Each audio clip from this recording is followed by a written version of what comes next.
السلام علیکم، a very warm welcome to صبح بخیر پاکستان. عظمیٰ خان کے ساتھ بہت بہت وارم ویلکم ہے آپ کو. جمعے کا دن شروع ہو چکا ہے. آپ کو پتہ ہے جمعے کے دن کو ہم لوگ بہت بابرکت طریقے سے مناتے ہیں اور آپ کو میسج دیتے ہیں کہ اس کی فضیلت کو آپ نے نہیں بھولنا ہے. جمعے کے دن کے جتنے بھی ریچولس ہیں، جو بھی عبادات ہیں، وہ آپ نے کرنی ہے. اس کے علاوہ یہ جو صبح ہے، اچھی سی مارننگ ہے، اس کا آپ نے شکر ادا کرنا ہے. بی اے پرسن آف الحمدللہ. اس کو آگے لے کے چلیے اور کہتے ہیں نا زبردست سا دن گزاریے. تو آج ہمارے ساتھ بہت اسپیشل گیسٹ ہیں، بہت اچھے گیسٹ ہیں. ایک تو ہم نے فرسٹ آپ کے ساتھ ڈاکٹر ہم نے ان کا شیئر کرنا ہے. جو اسکن روٹینز ہیں نا، ہم ان کا بڑا خیال رکھتے ہیں. میڈیا میں تو ہوتا ہی یہ کام ہے، لیکن آپ لوگوں کو بھی ساتھ لے کے ان چیزوں کا روٹین کو آپ لوگوں کو بھی بتانا ہے کہ آج کل کی ٹرینڈس کیا ہیں، اگر تو ایشوز ہیں تو ان لوگوں کی ان کی سلوشنس کیا ہیں. وہ ساری چیزیں ہم آپ سے شیئر کریں گے. اس کے علاوہ شب رات کی فضیلت کے اوپر آج ہم اپنا سیکنڈ ہاف کا شو کریں گے اور ساری انفارمیشن آپ کے ساتھ شیئر کرتے رہیں گے. تو سب سے پہلے ہم ویلکم کرتے ہیں ڈاکٹر زمر کو. ڈاکٹر زمر جو ہیں وہ بیسکلی اسکن ڈاکٹر ہیں. تھوڑا سا انٹروڈکشن میں نے آپ کا بتایا، تھوڑا انٹروڈکشن ڈاکٹر زمر آپ سے شیئر کریں گے. So welcome to the show doctor صاحبہ. Thank you Usman, thank you for having me here. You are more than welcome.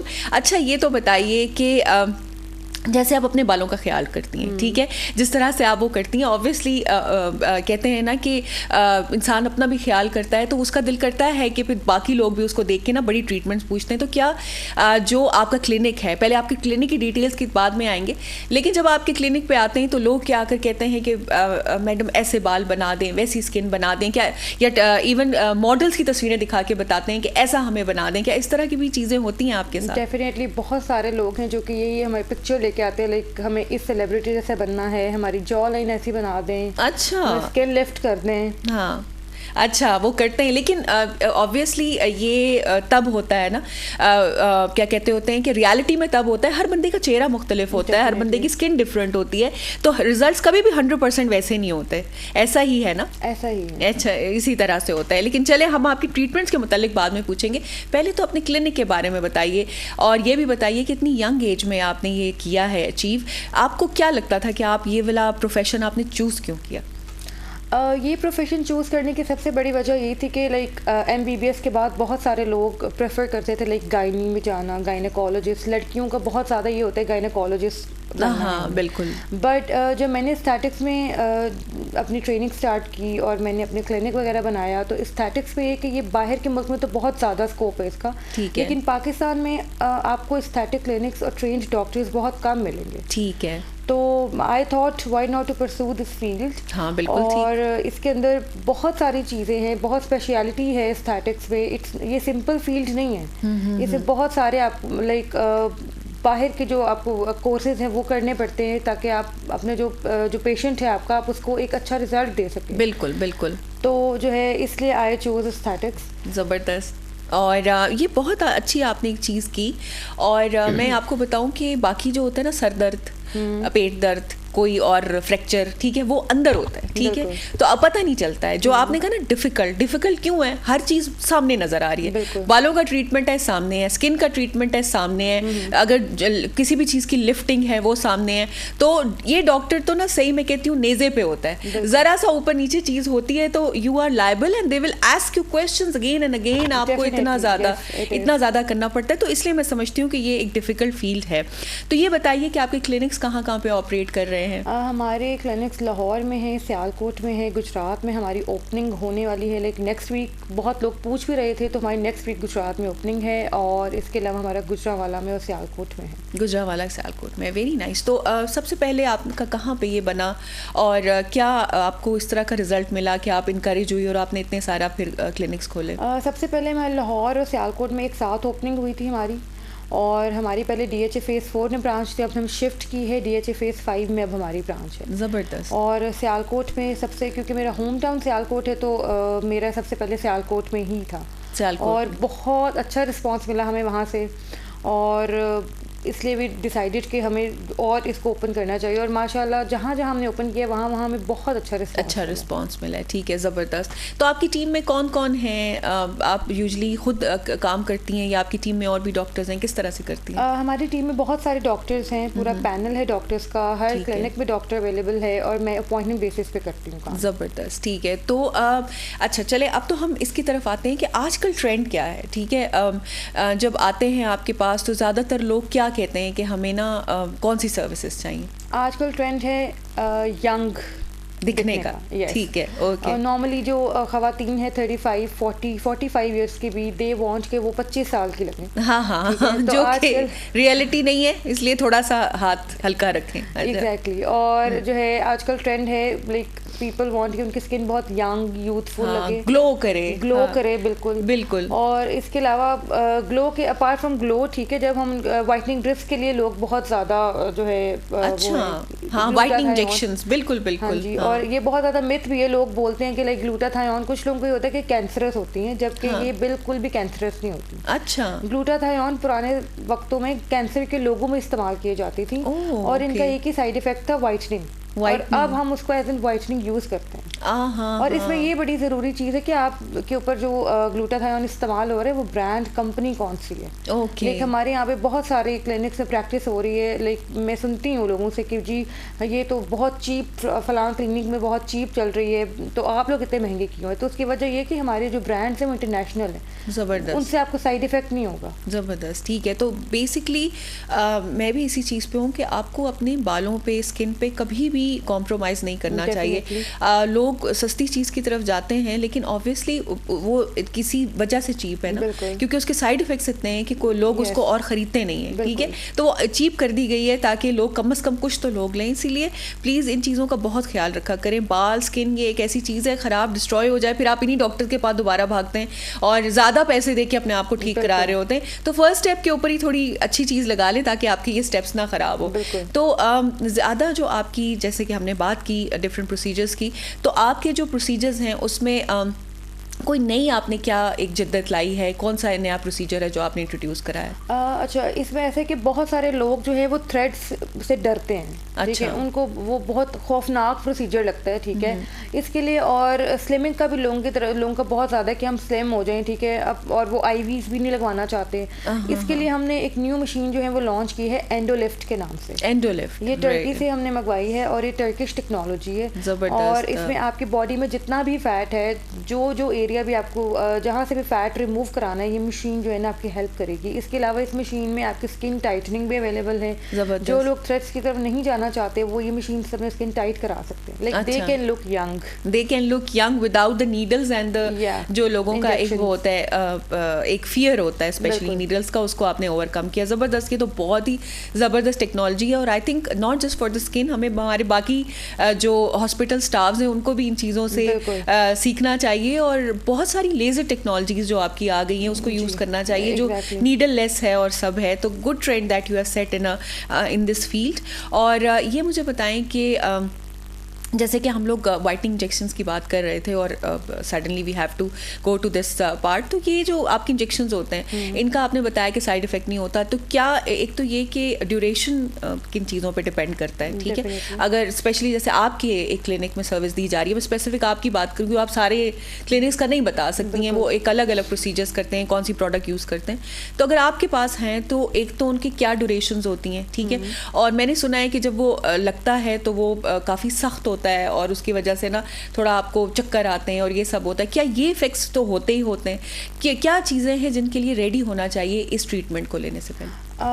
The thing is کہ ان سے چکر وغیرہ تو نہیں آتے آپ کو. ہاں. ٹھیک ہے. اس کا یہ ہوتا ہے کہ آپ کھانا وغیرہ کھانے کے بعد آپ نے ڈرپ لگوانی ہے, اور ویکلی بیسس پہ لگوانی ہوتی ہے. 8 to 9 اسٹینڈرڈ ہوتی ہیں. ٹھیک ہے. اور لگوانے سے پہلے آپ اپنے ڈاکٹر کو بولیں کہ آپ کو بلکہ کمپنی بلکہ وہ پورا باکس سکھائیں جو آپ کے اوپر ڈرپ لگ رہی ہے, اور میک شیور کریں کہ وہ چائنیز نہ ہو, وہ FDA اپرووڈ ہو, اور وہ امپورٹڈ برانڈ ہو. بلکہ ڈرپس کے باکس کے پیچھے بار کوڈ ہوتا ہے, آپ وہ اسکین کریں اپنے فون سے تو آپ کو فوراً پتہ لگ جائے گا یہ چیز اوریجنل ہے یا نہیں. زبردست. اچھا, یوزلی ٹرکی جیسے کہ آپ نے بتایا, اور کوریا کی پروڈکٹس جو ہیں وہ اس میں بہتر ہوتی ہیں. اب چائنا میں بھی جیسے آئی فون ہے وہ ہائی لیول بھی بنتا ہے, لو لیول بھی بنتا ہے, تو ڈپینڈ کیا کرتا ہے کہ پروڈکٹ کیسے زبردست ہے؟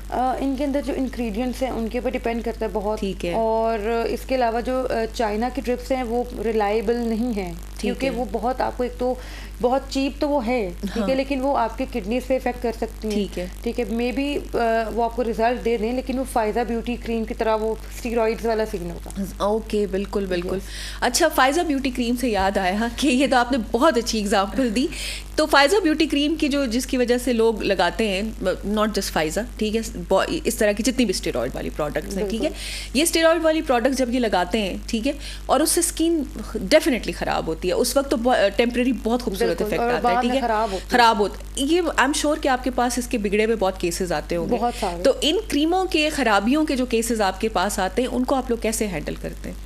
ان کے لیے ڈفرینٹ ٹریٹمنٹس ہوتے ہیں, پروسیجر ہوتے ہیں, میزو تھراپیز ہوتی ہیں, ہمارے پاس اسکن بوسٹر ہے بہت سارے, مشینی ٹریٹمنٹس بھی ہیں, لیزرز بھی ہیں, ڈفرینٹ ہے, وہ ہر پیشنٹ کی اس کے اوپر ڈپینڈ کرتا ہے کہ اسکن کو کس ٹریٹمنٹ کی ضرورت ہے آپ کو. زبردست زبردست. تو ابھی کیونکہ ہم تھوڑا اپنے شو کے اختتام کی طرف جا رہے ہیں, تو کوئی میسیج دینا چاہیں گی آپ کو ہماری جو پیشنٹس ہیں ان کو, اسپیشلی یہ جو ان کلینکس پہ چلے جاتے ہیں جو رجسٹرڈ نہیں ہوتے, تو کیا آپ میسیج دینا چاہیں گی ان کو؟ میں یہی میسیج دینا چاہوں گی کہ آپ جو ہے یہ مت دیکھیں کہ آپ کو کون سا کلینک چیپ پر ہے, آپ یہ دیکھیں کہ آپ کو پروڈکٹ کون سی اچھی جو ہے مل رہی ہے.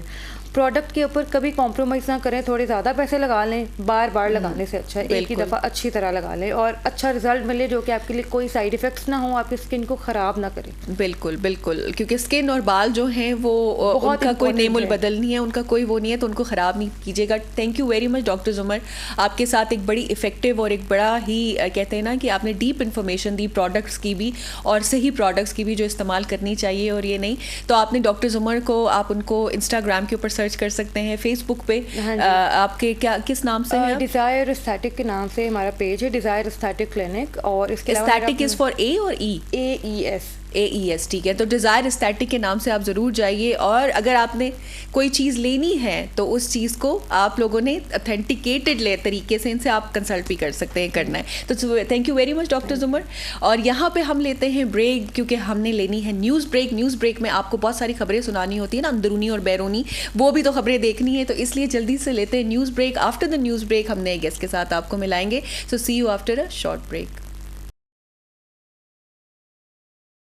Welcome back after the show. ہم لوگوں نے لی جلدی سے بریک تاکہ آپ لوگوں کے پاس آئیں اور جلدی سے اپنے جو نئے گیسٹ ہیں ان کے ساتھ ہم لوگ بات چیت کر سکیں, ان کے ساتھ ہم آپ کہہ سکتے ہیں کہ ایک جو آپ کے ساتھ انفارمیشن شیئرنگ ہے وہ کر سکیں. جیسا کہ ہم لوگوں نے آپ کو بتایا تھا کہ ہمارا جو نیکسٹ ہاف ہوگا وہ ہاف ہوگا ریگارڈنگ آپ کے اس کے متعلق, شب برات کے متعلق آپ سے ہم ڈفرینٹ اسکالرس کا شیئر کریں گے.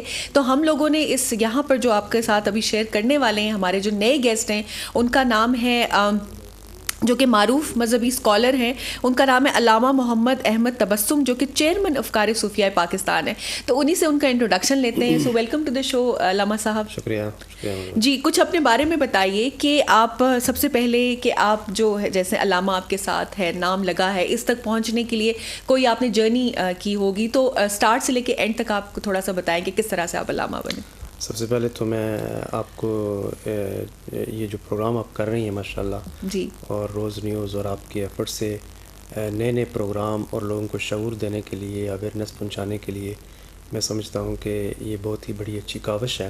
شکریہ, بہت شکریہ. نام میرا محمد نہیں, محمود احمد تبسم ہے. اچھا, محمود ہے. جی, اچھا. تو یہ ہے کہ ہر والدین کی خواہش ہوتی ہے کہ ان کے جو اولاد ہے, ان کے بیٹے جو ہیں, یا وہ پڑھ لکھ کے کوئی اچھا ایک نام پیدا کریں اور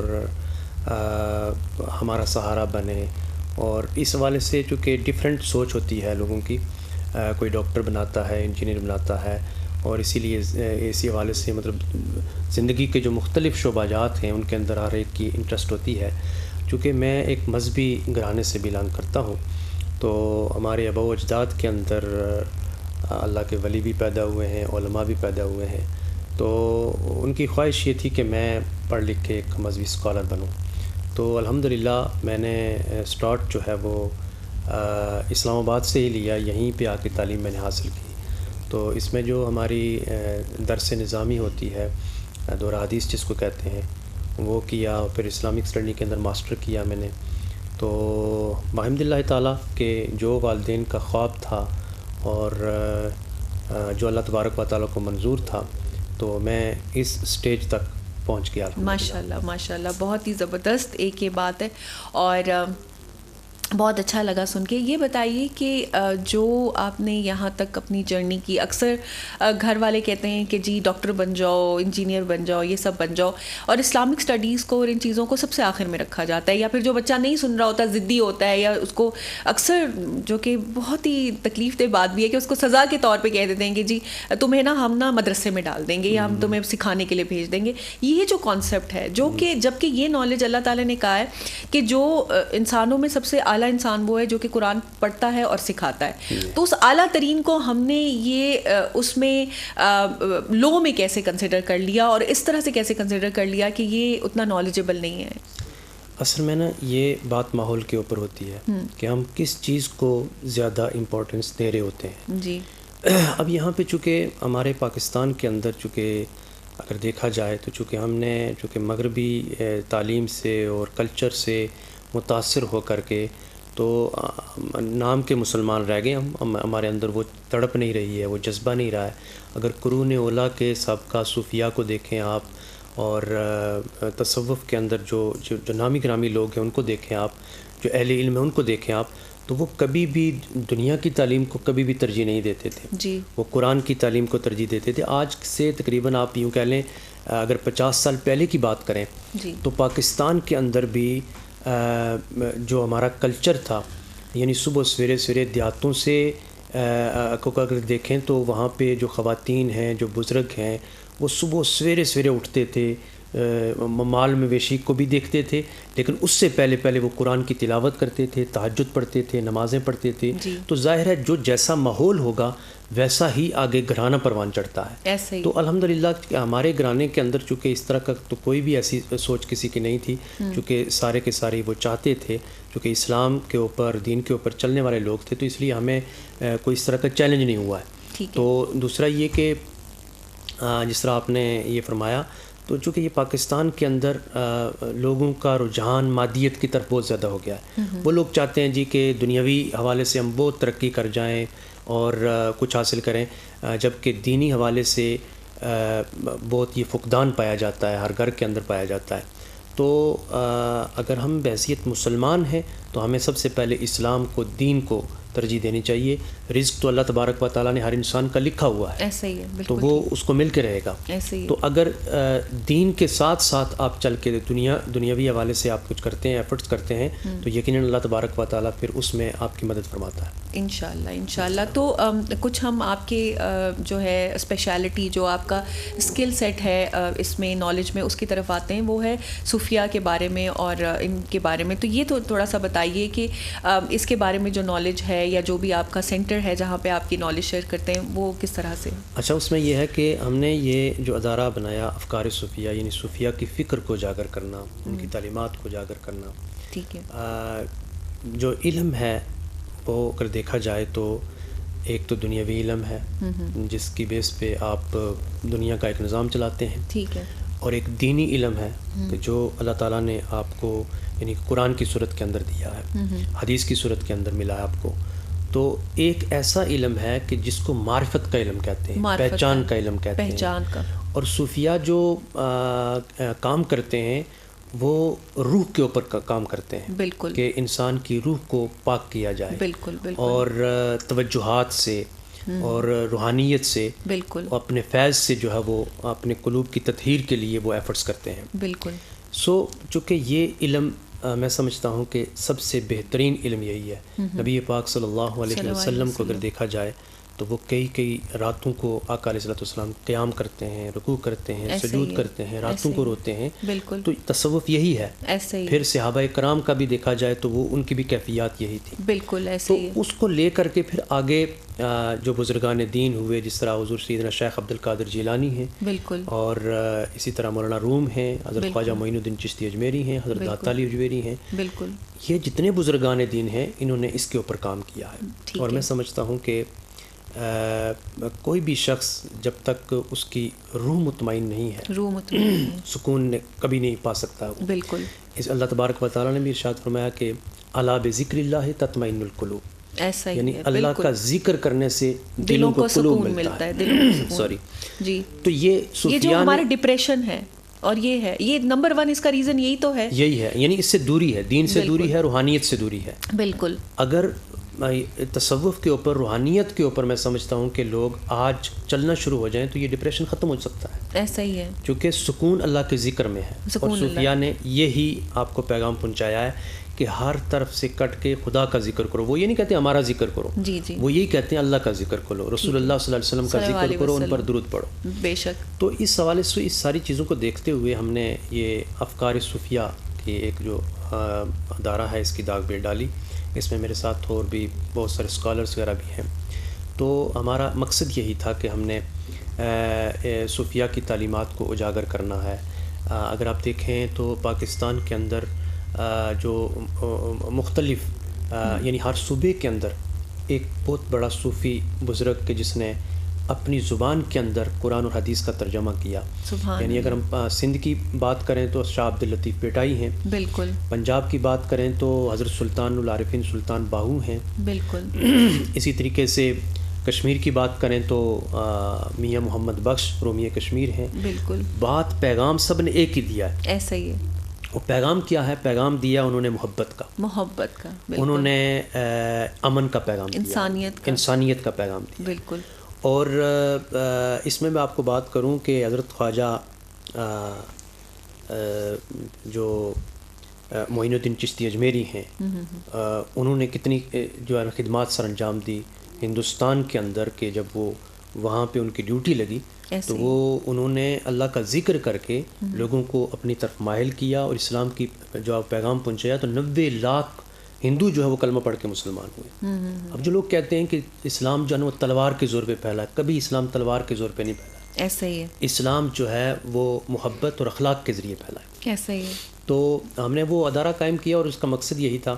تو اس حوالے سے ہم نے جو جتنے صوفی شعراء ہیں, بزرگ ہیں, ان کے جو کلام مختلف زبانوں کے اندر ہے ان کو ایک جگہ پہ یکجا کر کے اس پیغام کو عام کرنے کے لیے, اور پھر یہ کریا صوفیہ کا پیغام پہنچانے کے لیے ہم نے مختلف سیمینارز کروائے, کانفرنسز کروائی. اور ہر سال ایک اسلام آباد کی سطح پہ ہم ایک بڑی کانفرنس کرواتے ہیں. ابھی ریسنٹلی میں آپ کو بتاؤں کہ 50 سے زائد اسلامی ممالک کے جو مشائخ اور اسکالرس ہیں ان کی انٹرنیشنل صوفی کانفرنس تھی عراق بغداد کے اندر, اور اس میں مجھے شرکت کا موقع ملا. 1 ہفتہ پہلے کی بات ہے. تو اس میں چونکہ ہمارے جو سرپرست ہیں بغداد شریف کے جو سید خالد عبد القادر منصور الدین الجیلانی, وہ ہمارے اس افکار صوفیہ کے سرپرست ہیں. اور سندھ کی دھرتی کے ایک معروف بزرگ ہیں جنہوں نے تقریباً 18 سے 20 ہزار ہندوؤں کو کلمہ پڑھ کے مسلمان کیا, یہ پاکستان کے اندر. بالکل. تو میں وہ بات وہی کہہ رہا تھا کہ تلوار کے زور پہ نہیں, اخلاق کے زور پہ. بابا سائیں کے نام سے مشہور ہیں ماشاءاللہ, ان کی تربیت اور گائیڈنس سے ہم آگے چل رہے ہیں. جی. تو یہ ہماری ایفرٹس ہیں اور یہ ہمارے اس ادارے کا. بالکل بالکل, بہت ہی خوبصورت بات ہے. اور آج کل تو میں سوچتی ہوں کہ جو آپ کے اپنے بچے ہیں نا, وہ بھی اگر آپ ان کو نا 4 مطلب باتیں جو ہیں ان میں سے 3 باتیں اگر غصے سے کہہ دیں, چوتھی بات ہی آپ کی نہیں سنیں گے. تو اب تو آپ اس ایج میں ہیں اور اس میں ہیں کہ ہر بندہ سوال کرتا ہے, کوئی بندہ بھی آپ کی جو ہے ریزننگ مانگتے ہیں, اور اگر آپ محبت سے بات نہیں کرتے ہیں یا ان کی وہ نہیں کرتے تو لوگ آپ کی بات کو ایکسیپٹ نہیں کرتے ہیں, سننا ہی نہیں چاہتے. تو اس وجہ سے جب جیسے کہ میں نے ایک واقعہ بھی وہ تھا کہ حضور صلی اللہ علیہ وسلم کے قرآن پاک میں بھی جو نابینا صحابی ان کے پاس آئے تھے, اور وہ جو ہیں قریش کو کیونکہ سمجھانے میں مصروف تھے, اور ان کا خیال تھا کہ قریش جو ہے ان کو زیادہ سمجھانا ضروری ہے, تو وہ بار بار ان کو ڈسٹرب کر رہے تھے. تو 1-2 دفعہ انہوں نے تھوڑا ناگواری سے ان کی طرف دیکھا کہ یہ کیوں ابھی کر رہے ہیں, میں ان کو سمجھا دوں گا, یہ تو ویسے ہی ہمارے ساتھ ہیں. تو اللہ تعالیٰ نے اس کے اوپر خود فرمایا کہ ایسے نہیں, یہ تمہارے پیارے بندوں میں سے ہیں, انہوں نے تو تمہاری بات نہیں سننی ہے. تو محبت کی زبان, ٹھیک ہے, اور ایون آپ کے اپنے لوگ ہیں, آپ یہ سوچتے ہیں کہ جی جو آپ کے اسٹوڈنٹس ہیں یا وہ سب ہیں ساتھ لگ گئے تو جو مرضی رگڑے لگاؤ ان کو, نہیں, آپ نے سب کے ساتھ وہی محبت اور رواداری سے بات کرنی ہے جس کا حکم ہے اور سب کے لیے ہے. تو یہ بہت ہی خوبصورت بات ہے صوفیزم میں ہے کہ آپ کی محبت کا ذکر, آپ کی روحانیت کا ذکر ہاں جہاں بھی باتیں ان سے ڈیویٹ ہوتی ہیں تو وہ ایک جو ہے غلط چیز ہے, آپ کو نہیں کرنی ہے. اسلام میں جبر نہیں ہے, اسلام میں سختی نہیں ہے, تو یہ آپ نے کرنی بھی نہیں ہے. تو یہی خوبصورت سا میسیج ہے ہمارے جو ہے اچھے سے ہمارے علماء صاحب ہیں ان کا. آپ یہ بتائیے اب کیونکہ ہمارا پاس ٹائم تھوڑا سا لمیٹیڈ ہے, اگر آپ ینگ جنریشن کو کوئی میسیج دینا چاہیں, ٹھیک ہے, اسپیشلی سیکھنے کے حوالے سے اور ان کی چیزوں کے حوالے سے کہ ان میں انٹرسٹ پیدا ہو, کیونکہ آپ کو پتہ ہے ہر بندہ یوٹیوب پہ لگا ہوا ہے, ہر بندہ جو ہے وہ ٹک ٹاکرس کو فالو کر رہا ہے, ان کی طرح انہیں چھلانگے مار کے چار وہ کرنا چاہتا ہے. لیکن یہ جو آپ لوگ سکھاتے ہیں روحانی اور یہ ساری چیزیں, ینگ جنریشن کو آپ کیا میسیج دیں گے کہ اس کے ذریعے کس طرح سے اس راستے پہ اور اس کا فائدہ کیا ہے؟ دیکھیں سب کے لیے پیغام یہی ہے کہ زندگی بڑی مختصر سی ہے جی, اور اس زندگی کے اندر اصل کمائی جو ہے, اصل سرمایہ آپ کا جو ہے وہ یہی ہے کہ آپ اللہ تبارک و تعالیٰ کے احکام کے مطابق زندگی گزاریں. ایسے ہی اللہ تعالیٰ نے ہر انسان کا رزق اس کے مقدر کے اندر لکھا ہوا, وہ اس کو مل کے رہنا ہے. ایسے ہی باقی جتنی زیادہ ہم اس کی طرف جو ہے وہ زیادہ یہ نہیں کہ کریں گے ایسا کہ ہمیں زیادہ سے زیادہ دولت مل جائے, یعنی ہرس جس کو کہتے ہیں وہ کرنا, لالچ, تو میں سمجھتا ہوں وہ لالچ یہ تو خواہش انسان کی کبھی پوری نہیں ہوتی ہے. ایسا ہی ہے, قارون کے خزانہ ملا تھا وہ اس کو بھی پوری نہیں ہوئی تھی. تو نوجوانوں کو بالخصوص میں یہ پیغام دوں گا کہ وہ روحانیت کی طرف آئیں. جی, وہ صوفیاء کی تعلیمات اور صوفیاء نے جو تعلیمات دی ہیں, جو درس دیا ہے, اس کو اسٹڈی کریں. ایسے ہی جو اگر ان کو اسٹڈی کریں گے تو میں سمجھتا ہوں کہ یقیناً ان کی زندگیوں کے اندر ایک انقلاب آئے گا, تبدیلی آئے گی. بالکل. تو کسی ایک نوجوان کی زندگی جو بدلے گی وہ پورے ایک کنبے کی, قبیلے کی اور معاشرے کی زندگی جو ہے تبدیل ہوگی. اور امن چونکہ اس وقت ہمیں بہت ضرورت ہے, ہمیں اس وقت فرقہ واریت سے اجتناب کی ضرورت ہے. آج ہر چونکہ جس طرح یہ سوشل میڈیا کا دور آیا تو ہر ایک بڑا مفتی بن کے وہاں پہ فتوے دے رہا ہے, اور بلا جھجک جو ہے وہ ایک مسلک کو دوسرے مسلک کے اوپر, اور میں سمجھتا ہوں کہ بہت بڑا طوفان ہے انسانوں کو الگ کرنے کا, منتشر کرنے کا اور فرقہ واریت پھیلانے کا. ایسے ہی تو صوفیاء نے کبھی بھی فرقہ واریت کی بات نہیں کی ہے. ایسے ہی ان کے دروازے پہ جو بھی آیا, خواجہ معین الدین چشتی اجمیری سے کسی نے پوچھا نا کہ ولی کی پہچان کیا ہے, جی, ولی کون ہوتا ہے, جی, انہوں نے کہا ولی جو ہوتا ہے نا وہ سمندر کی طرح ہوتا ہے. بالکل, کہ سمندر کے اوپر آپ جائیں نا تو کبھی بھی جائیں تو وہ کوئی ڈول لے کے جائیں یا بڑا کوئی ٹینک لے کے جائیں, کوئی بڑا برتن لے کے جائیں یا چھوٹا لے کے جائیں, سمندر کبھی یہ نہیں پوچھے گا کہ تم کس برادری سے ہو, بالکل, تم کس مذہب سے ہو, جی ایسا ہی ہے, تم کس سیاسی پارٹی سے ہو, بالکل, تم کس قبیلے سے ہو, ہاں, وہ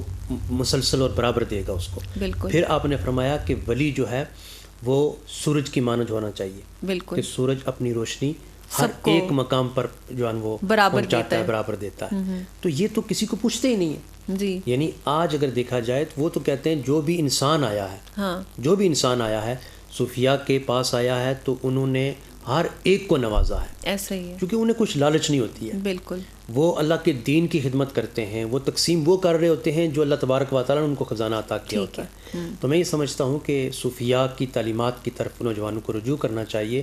ان کے اپنے سکون کے لیے بھی یہ بات ضروری ہے, اور ہمارے معاشرے کے اندر اس کی بہت اشد ضرورت ہے. انشاءاللہ بہت ہی خوبصورت باتیں کی آپ نے, اور یہی مٹھاس جو ہے ہمارے معاشرے کو چاہیے, ہماری یوتھ کو چاہیے, تاکہ وہ آ سکیں. مسجدوں میں جاتے ہیں تو ریجیکٹ کر دیے جاتے ہیں, پائچے اوپر ہیں, پائچے نیچے ہیں, یہ مسلک ہے, وہ مسلک ہے, ادھر جائیں ادھر جائیں, اور یہ کوئی محبت سے ان کو بتاتا نہیں ہے کہ آئیں تو صحیح, اللہ تعالیٰ کی بات تو کریں, آ کے گفتگو تو کریں. تو یہ ہم نے میسیج دینا ہوتا ہے کہ آئیے اور آ کر بیٹھیے. اس طرح کے اسکالرز ہیں, ان کم از کم ان کے ساتھ محبت کی بات کیجیے, اللہ تعالیٰ کی بات تو کیجیے. اللہ تعالیٰ محبتیں بانٹنے والا ہے, اللہ تعالیٰ خیر بانٹنے والا ہے, یہ سمجھ کے نا باقی اپنی زندگی کو گزاری. آپ دیکھیں خیر آپ کے پاس کیسے نہیں آتا.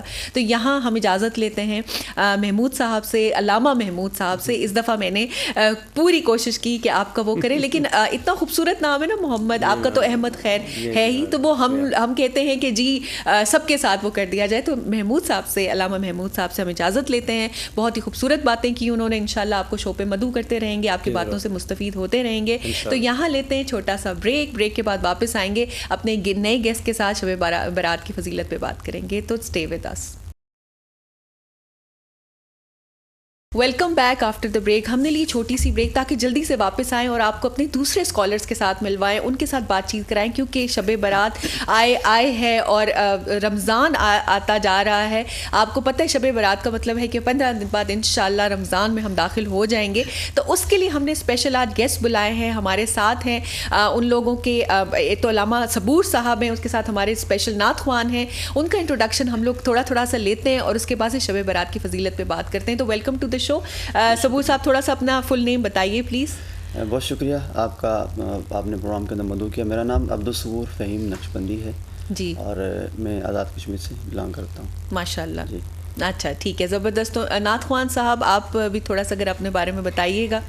قاری عاصم رضا سیفی نام ہے میرا, اور ادھر راولپنڈی میں سے ہی ہوں جی, مری کے قریب. جی زبردست. تو صبور صاحب تھوڑا سا ہم جلدی سے اگر شب برات کے بارے میں بتائیں, کچھ اس کے بیک گراؤنڈ کے بارے میں ہمیں بتائیں. بسم اللہ الرحمن الرحیم. صلی اللہ تعالی علی حبیبہ خیر الخلق محمد وبارک وسلم علیہ. اللہ کریم نے ہمیں بہت سے ایسے ایام عطا کی, بہت سے ایسے ہمیں راتیں عطا کی ہوئی ہیں کہ جن کے اندر ہمیں اسپیشل جو ہے نا وہ جس کا کہتے ہیں آفر ملتی ہے. تو شب برات بھی انہی راتوں میں سے ایک ایسی رات ہے کہ جس رات کے اندر اللہ کریم کے ہاں سے ہمیں ایک ایسا مقام عطا کیا جاتا ہے کہ اگر ہم اس رات میں بالخصوص پروردگار عالم کی جانب اگر آپ متوجہ ہو جائیں اور اس کی جانب ہم توجہ کرتے ہوئے عبادات اور ریاضات کریں, اپنی بخشش کو طلب کریں, تو اس رات کے اندر خصوصاً اللہ کریم بندہ مومن کے اوپر کرم نوازیاں فرماتا ہے. بے شک. اب پہلے بات کر لیتے ہیں ہم شب برات جو لفظ ہے, اس لفظ کے اوپر بات کر لیں. شب تو ہم سب جانتے ہیں کہ رات کو کہا جاتا ہے, برات کا مطلب ہے کسی بھی چیز سے بری ہونا. اور اس رات کو شب برات اس لیے کہا گیا کہ اس رات کے اندر بہت سارے لوگوں کو, حدیث پاک کے اندر آتا ہے, حضرت عائشہ صدیقہ رضی اللہ تعالیٰ عنہ اس حدیث کی راوی فرماتی ہیں, اللہ کے محبوب علیہ الصلوۃ والسلام نے ارشاد فرمایا کہ اس رات کے اندر قبیلہ بنو قلب کی جو بکریاں ہیں ان بکریوں کے بالوں کے برابر اللہ کریم لوگوں کی بخشش اور ان کی مغفرت فرماتا ہے. قبیلہ بنو قلب جو تھا وہ بکریاں رکھنے میں بہت مشہور و معروف تھا, ان کے پاس بہت سی بکریاں تھیں, اس لیے ان کی مثال دی کی. بنی اسرائیل کے قبیلہ تھا, فرمایا کہ ان بکریوں کے بالوں کے جو مطابق ان کے برابر جو ہے وہ گناہوں کو, جو لوگ ہوتے ہیں گناہ گار, ان کو معاف کیا جاتا ہے. تو اب اس رات کے اندر ہمیں پتہ, تو سب سے پہلے ہمیں پتہ چل گیا کہ اس رات کے اندر گناہوں کو معاف کیا جاتا ہے, لوگوں کی بخشش کی جاتی ہے اور مغفرت کی جاتی ہے. اگلی حدیث پاک حضرت مولا علی شیر خدا کرم اللہ وجہہ الکریم اس حدیث کے راوی آپ فرماتے ہیں کہ اللہ کے محبوب علیہ الصلوۃ والسلام نے ارشاد فرمایا کہ اللہ کریم اس رات کے اندر بطور خاص آسمان دنیا کے اوپر نزول فرماتا ہے اور وہاں ندا دی جاتی ہے کہ ہے کوئی مجھ سے بخشش طلب کرنے والا, ہے کوئی مجھ سے مغفرت مانگنے والا, ہے کوئی مجھ سے جو ہے وہ گناہوں کے اوپر توبہ اور استغفار کرنے والا. آج کوئی مجھ سے مانگے گا, اگر گناہوں کے اوپر توبہ کرے گا, نادم ہو کر استغفار کرے گا, میں اس کے گناہوں کو معاف فرما دوں گا. آج کوئی مجھ سے رزق کو طلب کرے گا, میں اس کو رزق عطا کروں گا. آج کوئی مجھ سے جو ہے وہ اپنی زندگی طلب کرے گا اور زندگی کے اندر میری بندگی طلب کرے گا, میں اس کو بندگی عطا فرماؤں گا. اور آج کی رات مجھ سے کوئی بھی شخص جو بھی اس کے حق میں بہتر ہے, جو مانگے گا, میں اس کو عطا کرنے کو تیار ہوں. اللہ کریم آسمان دنیا کے اوپر تشریف لا کر یہاں سے ندا دی جاتی ہے. یہ حدیث پاک بھی بڑی اہم اور ناظرین کے لیے کہ اس رات میں ہمیں جو وہ اللہ کا ذکر کثرت سے کرنا چاہیے اور گڑ گڑا کر اللہ کے حضور ہمیں دعا کرنی چاہیے, اور دعا میں ہماری جو توجہ کا مرکز ہے وہ پروردگار عالم کی ذات ہونی چاہیے. بسا اوقات ہمارا ایسا ہوتا ہے کہ ہم دعا تو کر رہے ہوتے ہیں لیکن ہماری توجہ جو ہے وہ اللہ کی جانب مبذول نہیں ہوتی, ہماری توجہ کا مرکز خدا کی ذات نہیں ہوتی, پروردگار عالم کی ذات نہیں ہوتی. مثال کے طور پر اب میں آپ کو مثال دیتا ہوں کہ کوئی شخص ہے اور آپس میں ہم مدعو گفتگو ہیں, 2-3 لوگ بیٹھے ہوئے ہیں, تو اب بات کر رہے ہیں آپس میں, تو 2 لوگ جب سننے والے بیٹھے ہوں تو ایک تیسرا بات کرنے والا اگر ہو تو وہ اگر ہم اس کو متوجہ نہیں ہیں تو وہ ایک رجحان نہیں رہتا. وہ جو سنانے والا ہے جو بات تو کر رہا ہے لیکن جو سننے والا توجہ سے نہیں سن رہا, تو اس طرح وہ اس کو وہ ریئیکشن اس کا نہیں ملتا. پروردگار عالم کی ذات دیکھیں اتنی بلند و بالا ذات ہے, ہم جب دعا کر رہے ہوتے ہیں تو ہمیں چاہیے یہ کہ اللہ کے حضور ہم دعا جب کر رہے ہو تو ہمارا دھیان بھی اللہ کی جانب ہونا چاہیے. ہماری توجہ کا مرکز بھی پروردگار عالم کی ذات ہونی چاہیے. تو اس رات کے اندر ہمیں کثرت سے توبہ اور استغفار کرنی چاہیے. اور بڑی اہم بات میں یہاں پر رکھنا چاہوں گا, مفسر کرام ہیں حضرت علامہ غلام رسول سعیدی, آپ فرماتے ہیں کہ اس رات کے اندر نوافل تو پڑھے جاتے ہیں, نوافل کا بہت بڑا ثواب ہے, لیکن کوشش یہی کرنی چاہیے کہ جو آپ کی نمازیں قضا ہوئی ہیں آپ ان نمازوں کو یہاں پر ادا کریں, ان کا اعادہ کریں, تاکہ جو آپ کی نمازیں چھوٹ چکی ہیں وہ آپ کی نمازیں یہاں پر ادا ہو جائیں. نوافل تو پڑھیں, آپ نوافل ضرور پڑھیں, لیکن پہلے کوشش یہ کرنی چاہیے کہ آپ سے نوافل کا حساب نہیں ہوگا. نوافل آپ کے فرض کی کوتاہی کو, کمی کجی کو پورا کرتے ہیں, لیکن آپ کے فرض کو پورا نہیں کرتے. وہ کہ اگر آپ کے فرض چھوٹ چکے ہیں تو آپ کو چاہیے یہ کہ اس رات میں کثرت سے آپ ان نمازوں کو جو ادا کریں کہ جو آپ نے نمازیں قضا کر رکھی ہیں. تو نمازوں کا ہمیں جو ان کی قضا کرنی چاہیے. اس کے ساتھ ساتھ ہمیں کثرت سے پروردگار عالم کا ذکر کرنا چاہیے, اور اللہ کے حضور ہمیں بخشش اور مغفرت طلب کرنی چاہیے, کیونکہ اس رات کا ایک ایک لمحہ ایسا ہے کہ اگر ہم اس کو غفلت میں گزاریں گے تو میں سمجھتا ہوں کہ وہ بدبخت ہی شخص ہوگا کہ جو اس رات کو غفلت میں گزار دے گا. خوش نصیب لوگ وہ ہوا کرتے ہیں کہ جو اس رات کو جن کو میسر آتی ہے اور اس رات کو اللہ کا ذکر اور فکر کرتے ہیں. بے شک بے شک, بہت ہی خوبصورت بات کی آپ نے. تو ہم اب چلتے ہیں ہمارے جو نعت خوان ہیں ان کی طرف, اور ایک اچھی سی نعت ہم ان سے سنتے ہیں, ایک زبردست سی سنتے ہیں. تو جی کیا آپ ہمیں یہاں سنانے والے؟ خوبصورت کلام ہے جی جی, وہ حضور کی بارگاہ میں یاد مدینہ کے حوالے سے انشاءاللہ وہ پیش کرنا چاہوں گا. بڑے مشہور و معروف ثنا خان خالد صاحب کا پڑھا ہوا. اللہ تعالیٰ ان کی قبر پر اپنے کروڑوں رحمتوں کا نزول فرمائے. آمین آمین. زندگی یاد مدینہ میں گزاری ساری, زندگی یاد مدینہ میں گزاری ساری, زندگی یاد مدینہ میں گزاری ساری, عمر بھر کی ہے کمائی یہ ہماری ساری, عمر بھر کی یہ کمائی ہے ہماری ساری. ایسا اللہ نے سلطان بنایا تجھ کو, ایسا اللہ نے سلطان بنایا تجھ کو,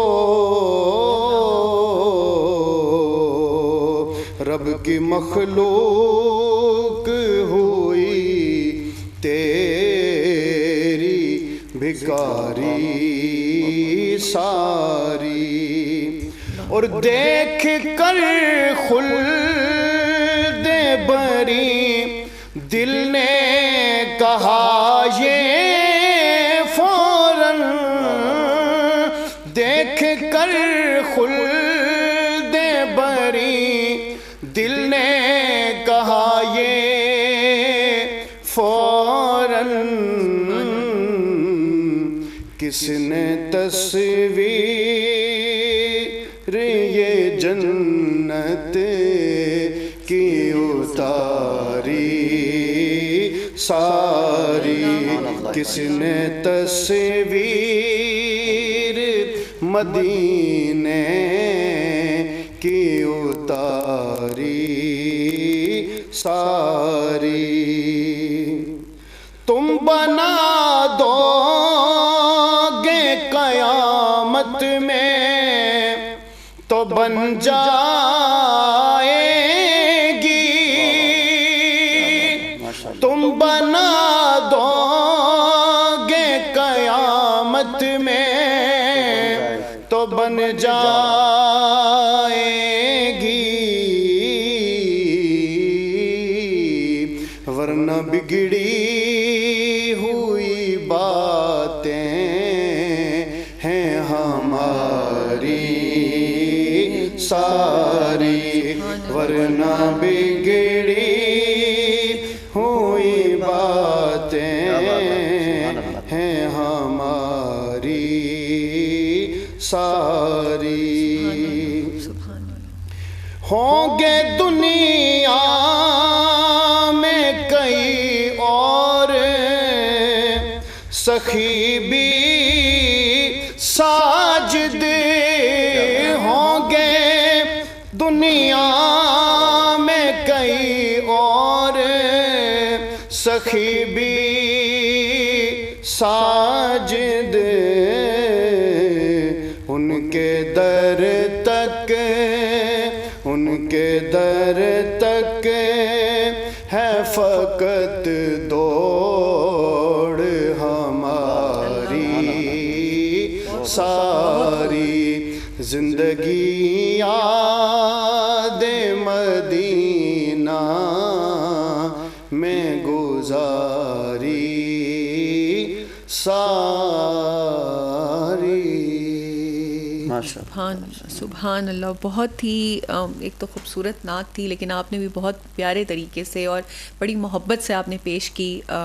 حضور صلی اللہ علیہ وسلم سے جتنی ہماری عقیدت ہے وہ ان لفظوں میں اور ان سے بیان سے باہر ہے، لیکن آپ نے بہت خوبصورت کوشش کی، تو جزاک اللہ۔ ہم واپس آتے ہیں سبور صاحب آپ کی طرف۔ یہ بتائیے کہ شب برات کی جو عبادات ہیں، جو فضائل ہیں جن کے بارے میں کہا گیا عبادات کے بارے میں، وہ کون سی ہیں، کس طرح سے کرنی چاہیے؟ جی بالکل، دیکھیے اس رات کے متعلق جیسا کہ پہلے میں عرض کیا کہ اس رات کو سب سے پہلے آپ نے تو باوضو ہو کر اللہ کے حضور حاضر ہو جانا ہے، اور میں سب سے پہلے تو مولا علی شیر خدا کرم اللہ وجہ الکریم آپ کی جو حدیث ہے، آپ نے جو مروی ہے آپ سے، اس کو لے کر میں بات کو آگے بڑھاتا ہوں۔ آپ فرماتے ہیں کہ اس رات کو سب سے پہلے تو آپ کو اللہ کے حضور پیش ہو جانا ہے، اور یہ وہ رات ہے کہ جیسے ہی آفتاب غروب ہوتا ہے تو اسی لمحے اللہ کی رحمتوں اور برکتوں کا نزول ہونا شروع ہو جاتا ہے۔ تو اس رات کو آپ مغرب سے لے کر صبح طلوع فجر تک کوشش یہی کرنی چاہیے کہ آپ اس کو ذکر اور فکر میں گزاریں۔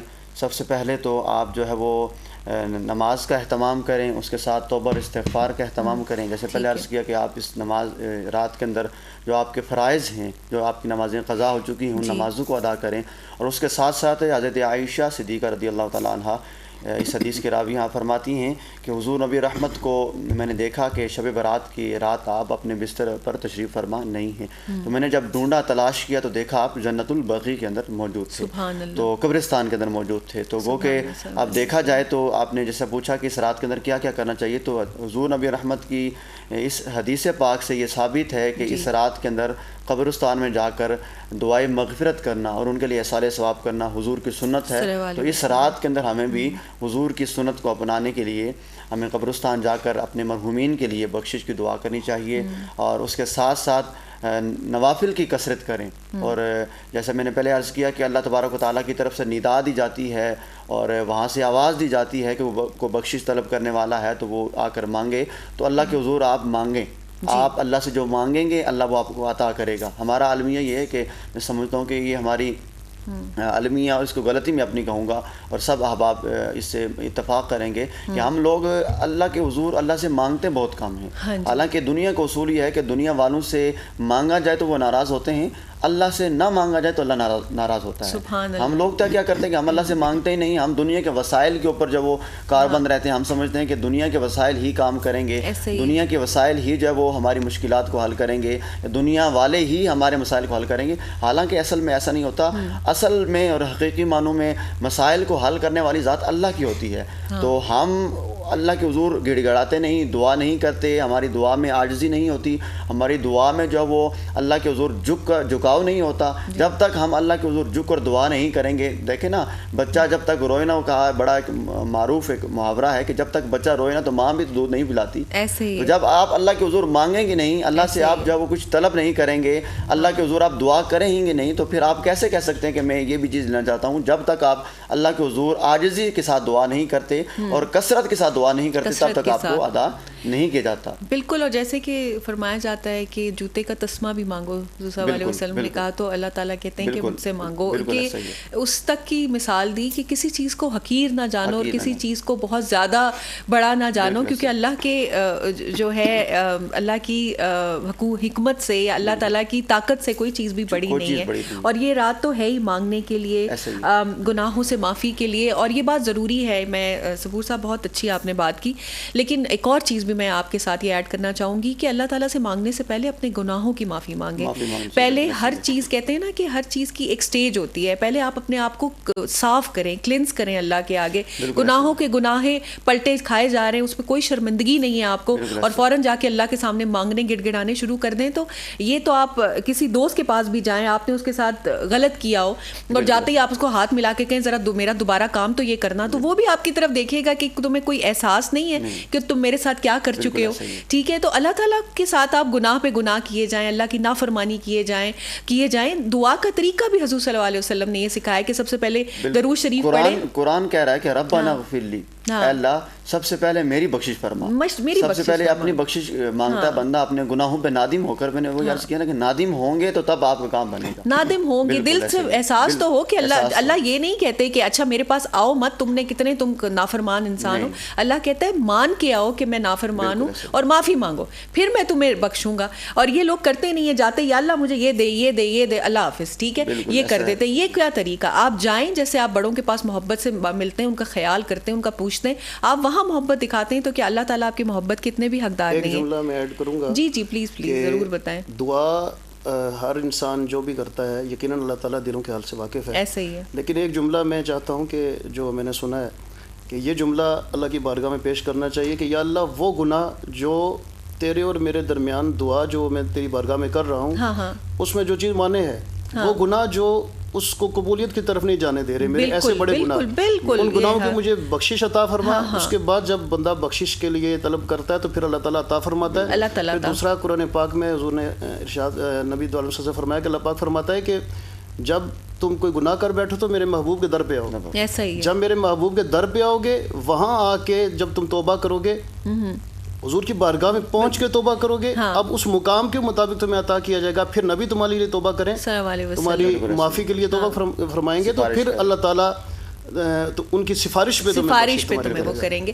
دیکھیں, تو میں نے جیسے کہ صبور صاحب سے بات کرتے ہوئے کہا کہ طریقہ کیا ہے, آپ نے سب سے پہلے درود شریف پڑھنا ہے دعا میں, ٹھیک ہے, تو اس کا وہ جو یہ انہوں نے بتایا ہے کہ اس مقام پہ ہی پہنچنا ہے نا.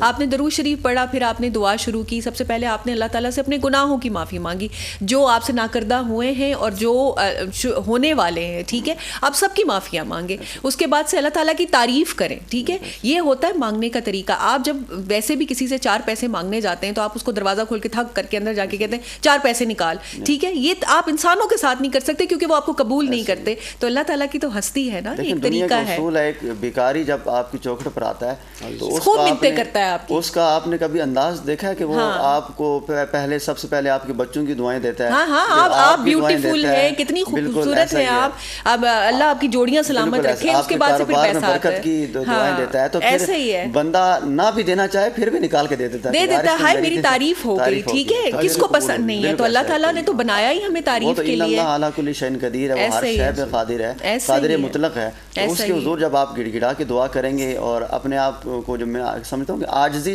جس چیز میں نہیں نا, تو وہ کبھی بھی کامیابی کی سیڑھی پر نہیں پہنچ سکتی. عاجزی سب سے پہلا وہ کرینہ ہے, وہ کہتے ہیں نا, وہ پہلا کرینہ ادب کے کرینوں میں سب سے پہلا یہی ہے کہ آپ کے اندر عاجزی آنی چاہیے. عاجزی نہیں تو کچھ بھی نہیں ہے. عاجزی ہے تو آپ بہت بڑے مقام اور لیول تک پہنچ سکتے ہیں. ایسا ہی ہے, بالکل ہے. بہت ہی خوبصورت بات, انکساریت, عاجزی, یہ ہمارے ٹریٹس ہیں جو ہم نے اللہ تعالیٰ کے پاس جب جائیں تو مانگنے. تو اس رات میں آپ نے یہ یاد رکھنا ہے کہ یہ جو سٹیپس ہم نے بتائے ہیں, جو آپ کو صبور صاحب بتا رہے ہیں, جو ان کے ساتھ ہمارے سارے گیسٹ آپ سے یہ شیئر کر رہے ہیں, ان کو ضرور آپ نے فالو کرنا ہے. تو ہم تھوڑا سا چھوٹی سی ایک میں اہم بات اس میں یہاں پر رکھنا چاہوں گا, یہ میسیج آف دی ڈے آپ اس کو سمجھیں, کیونکہ آج سے 2 دن قبل بعد میں سمجھتا ہوں کہ شب رات آنے والی ہے. تو ہمارے ہاں ایک یہ مروجہ ایک طریقہ ہے کہ بچے جو ہے اس رات کو پٹاخے لے کر باہر گلی میں نکل جاتے ہیں, بالکل بالکل, یہ بہت اچھی بات آتش بازی کرتے ہیں, ڈھول باجا کیا جاتا ہے. تو حالانکہ شریعت میں اس چیز سے سختی سے منع کیا گیا ہے. اب ڈھول باجا آپ دیکھیں, شریعت نے اس چیز کو منع پسند کیا. آتش بازی کرنا یا پٹاخے چلانا یا جو فائرنگ کرنا, تو اس رات کا اصل مقصد تو یہ نہیں ہے نا. اصل مقصد تو تھا, ہم نے پہلے بات کی کہ اللہ کے حضور گڑ گڑا کر اپنے گناہوں پہ نادم ہونا, توبہ اور استغفار کرنا. اصل مقصد تو آپ کا اللہ کے حضور گڑ گڑانا ہے. اور آتش بازی کرنا تو یہ کام بھی ہم شادیوں میں بھی کرتے ہیں, تو اللہ کے حضور بھی کریں تو اللہ کو اس چیز کا کوئی فائدہ نہیں ہوگا, نہ ہی آپ کی ذات کو کوئی فائدہ ہوگا سوائے آپ کے اسراف کے, پیسوں کے ضیاع کے. تو آپ کو اس رات میں بجائے اس کے کہ آپ چلے جائیں, آپ آتش بازی کریں, فائرنگ کریں, ڈھول باجا کریں, ناچیں اور یہ دیے جلائیں, تو اس سے بہتر یہی ہے کہ آپ مسجد میں آ جائیں اور اللہ کے حضور دعا بھی کریں, اپنے نوافل ادا کریں, اپنی قضا نمازوں کی قضا کریں, اور اللہ کے حضور آپ بیٹھ کر قرآن کی تلاوت کریں. جتنے نیک اعمال کریں گے وہ آپ کے نامہ اعمال میں جاتے رہیں گے. لیکن جو باہر آپ گلیوں میں کھڑے ہو کر مسجد کے باہر لوگ کچھ ایسے کرتے ہیں, آتش بازی ہو رہی ہے, وجہ کیا جی شب رات ہے, تو یہ ہمیں اس رواج کو ختم کرنا ہوگا. آنے والی نسل تک یہ بات ہندوانہ رسوم ہے, ان کی دیوالیاں ہوتی ہیں, وہ ایگزیکٹلی یہی سب کرتے ہیں. جی بالکل, تو یہ ہماری آنے والی نسل تک ایک پیغام پہنچنا چاہیے. آپ کی وسادت سے میں یہ پیغام پہنچانا چاہوں گا کہ آپ اپنے بچوں کو یہ اس طرح کی تربیت کریں کہ بیٹا اس رات میں ہم نے اللہ کے حضور حاضر ہونا ہے, نہ کہ گلیوں میں بیٹھ کر ہم نے آتش بازی کرنی ہے. آتش بازی تو یہ شادیوں میں کی جاتی ہے, تو شریعت اس چیز کو ناپسند کرتی ہے. تو جس چیز کو شریعت نے ناپسند کیا ہو تو بندہ مومن کا شیوا نہیں ہے کہ اس چیز کو اپنا, اور یہ بدعت میں آتا ہے, تو ان چیزوں کو مت لائیے. اچھا یہ بھی ہے کہ آپس میں نا میٹھا حلوہ بنا کے آپس میں ہی کھا کے ایک چار ادھر دیا ادھر دیا, لیکن اس کے بجائے ٹھیک ہے آپ اگر آپ اس طرح سے شیئر کر رہے ہیں کہ محلے دار وہ تو ویسے بھی محبت ان سے بڑھائی جائے, لیکن اس کے بجائے کسی غریب کو دے دیا جائے, کسی مدرسے میں دے دی جائے. یہ والی چیزیں کیوں نہیں عام ہوتی ہیں, اور ہمیشہ دکھاوے کے اوپر کیوں اتنا زیادہ پیسہ خرچ کر دیا جاتا ہے؟ دیکھیں یہ تو بڑی آپ نے ایک دکھتی رگ جس کو مطلب ہے کہ آپ نے کہ اب ماشاءاللہ رمضان مبارک بھی آ رہا ہے, تو اب زکوٰۃ کا سیزن بھی آئے گا. تو زکوٰۃ میں اب ملک صاحب اور چودھری صاحب کی طرف سے مسجد میں اسپیکر میں اعلان ہو جاتا ہے کہ جناب چودھری صاحب زکوٰۃ تقسیم کریں گے. اب چودھری صاحب نے راشن لایا ہوا ہے 200 بندے کا, اور اعلان کی وجہ سے باہر 500 بندہ کھڑا ہے. اب جو 200 بندہ راشن تو لے گیا, تو 300 بندے کے دکھ کا مداوع کون کرے گا؟ ہاں بس واہ واہ ہونے کے لیے اس کا اعلان ہو گیا, آپ نے اپنی واہ تو کروا لی 200 بندوں کو دے کے, جو 300 بندے کی آہیں آپ نے لی وہ کس زمرے میں جائیں گے؟ یہ آپ نے بات ریاکاری کی نا. آج کل سوشل میڈیا کا دور ہے, چھوٹی سی چیز آپ 10 روپے بھی صدقہ کریں تو اس کی سیلفی جب تک آپ کو نہ بنے تو آپ سمجھتے ہیں کہ ہمارے پاس سلپ ہونی چاہیے کہ ہم نے 10 روپے اللہ کی راہ میں دیے. تو آپ کو صدقہ دیتے وقت آپ کو کسی سلپ کی ضرورت نہیں ہے. جب آپ اللہ کے حضور دیں گے تو وہ اللہ کے ہاں مقبول ہو جائے گا. انما الاعمال بالنیات. اگر آپ کی نیت ٹھیک نہیں ہے تو آپ نے جب وہ صدقہ دے بھی دیا تو وہ قبول نہیں کیا جائے گا. قبول تب ہی کیا جائے گا جب آپ کی نیت ٹھیک ہو. آپ کی نیت پہ ڈیپینڈ کرتا ہے کہ آپ کی نیت کیسی ہے. تو ریاکاری سے ہمیں ہمیشہ بچنا چاہیے. اچھا جیسے کہ چلیں ہم اسی بات کو وہ کرتے ہیں کہ تمہارے دائیں ہاتھ کو بہانے دائیں ہاتھ کو خبر نہ ہو کہ کیا دیا ہے. یہاں پر جب تک محلے سے لے کے پورے شہر تک خبر نہیں ہوتی تب تک وہ چیز قبول نہیں ہوتی ان کی نظروں میں. اللہ تعالیٰ کی نظروں میں تو سب ہماری جو ہے ریاکاری بھی جو انہوں نے کہا یہ دکھ رہی ہے. تو ابھی ہمارے پاس کیونکہ ٹائم تھوڑا سا شارٹ ہے تو ہم چلتے ہیں اپنے نعت خوان کی طرف, ان سے نعت سنتے ہیں اور پھر واپس ہم آپ لوگوں سے ایک ایک میسج لیتے ہیں. جی نوری محفل پہ چادر تنی نور کی, نور پھیلا ہوا آج کی رات ہے. نوری محفل پہ چادر تنی نور کی, نور پھیلا ہوا آج کی رات ہے. چاندنی میں ہیں ڈوبے ہوئے دو جہاں, کون جلوہ نما آج کی رات ہے. عرش پر دھوم ہے, فرش پر دھوم ہے وہ بدبخت جو آج محروم ہے. پھر یہ آئے گی شب کس کو معلوم ہے, پھر یہ آئے گی شب کس کو معلوم ہے. ہم پہ لطف خدا آج کی رات ہے. مومنوں آج گنجے سخا لوٹ لو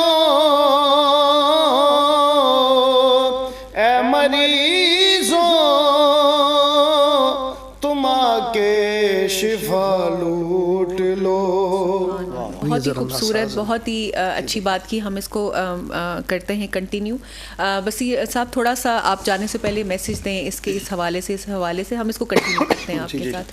دیکھیے میسیج میں دینا چاہوں گا کہ کچھ ایسے لوگ بھی ہیں, حدیث پاک میں آتا ہے کہ اس رات میں ان لوگوں کی بخشش نہیں ہوتی. جی وہ کون کون سے ہیں؟ فرمایا کہ والدین کا نافرمان. جی اگر والدین کا نافرمان ہے وہ کنٹینیولی وہ نافرمانی کرتا چلا جا رہا ہے تو فرمایا کہ اس رات میں اس شخص کی مغفرت نہیں ہوگی. حالانکہ میں نے پہلے حدیث پاک بیان کی کہ قبیلہ بنو قلب کی بکریوں کے بالوں کے برابر لوگوں کو معاف کیا جاتا ہے, لیکن اس رات میں والدین کا نافرمان بھی بخشا نہیں جاتا.